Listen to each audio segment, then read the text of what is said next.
consumar esse seu, nas palavras também de Paulo, supremo propósito.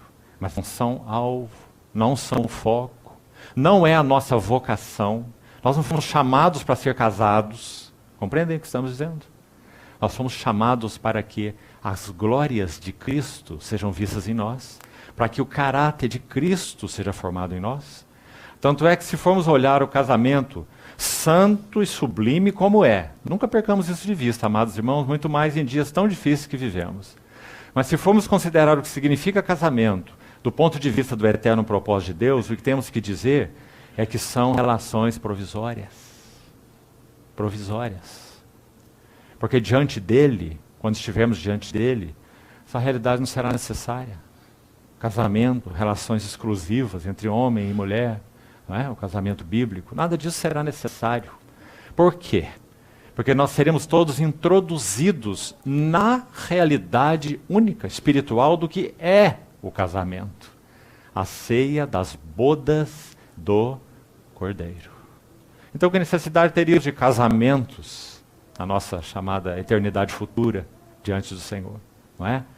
Então você vê que Paulo usa essa mesma linguagem em 1 Coríntios 7. O que resta, então ele diz, advirto vocês que são casados, e adverte outras esferas, os que se alegram, os que choram, os que compram, os que usam do mundo. Veja que ele faz aí 5 advertências para 5 esferas. E começa com essa questão, a mais sublime, o casamento. Sejam como se não fossem. Então ele está dizendo, tome cuidado. Seu casamento, sua família, por mais sublime que isso seja aos olhos de Deus, não é o alvo do sublime chamamento de Deus. Então, voltaremos a isso depois. O texto de Hebreus já falamos um pouquinho, e o texto de Tessalonicenses, vamos comentar um pouco agora, na verdade, uma nota só. Então, abra por favor aí, acompanhe comigo. 2 vezes nessa pequena passagem, está aí no verso 10, e está aí no verso 12. O termo, localize aí por favor, glorificado, se você está usando a versão revista atualizada.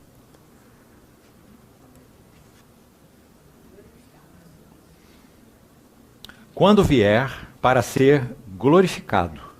E no verso 12, a fim de que o nome do nosso Senhor Jesus Cristo seja glorificado. O sentido mais específico dessa palavra, e ele é importante pelo seguinte, só aparece essa menção aqui, no texto original, as 2 vezes que estamos lendo. Então você não vai encontrar em nenhum lugar mais do Novo Testamento essa palavra, apenas aqui. 2 vezes num mesmo contexto imediato. E o significado lindo dessa palavra é adornar com glória. Então vamos ler com essa tradução em mente. Então o texto está dizendo assim, que quando nosso Senhor Jesus vier, olha de novo o verso 10, ele será adornado com glória nos seus santos. E aí de novo parece que isso faz eco para o texto de Apocalipse 19, que já citamos. Bem-aventurados os que são chamados para as bodas do Cordeiro, cuja esposa a si mesma já se ataviou. E mais ao final, isso é Apocalipse 19, 6, versos seguintes, vai dizer, pois lhe foi dado vestir-se. Veja bem de onde procede essas vestes que estarão na esposa, nós, a noiva corporativa de Cristo.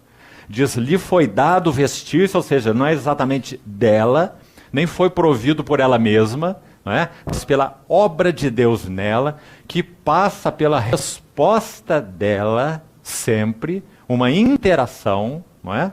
Uma sinergia, não é algo que você cruza o braço e diz, eu estou aguardando que o Senhor um dia me revista de glória, não é? Nós sabemos que assim não é a santificação segundo o ensino bíblico, não é? É um processo interativo do Senhor conosco. Hoje, se ouvirdes sua voz, isso é o que ele sempre faz, falar conosco. E qual é a nossa responsabilidade? Não endureçais os vossos corações. Não é? Então o texto de Apocalipse diz que essa noiva será adornada com glória, porque essas vestes que ela veste foram-lhe dadas. Foi-lhe dado vestir-se de um linho finíssimo, resplandecente e puro. E ele explica, ora, O linho finíssimo são os atos de justiça dos santos, né? Então aqui, quando ele vier, ele será, nosso Senhor Jesus, ele será adornado com glória nos seus santos. Então ele está dizendo que essa glória que ele tem, ele é o resplendor da glória. Então essa glória que ele tem, explicitamente, será vista nos seus santos.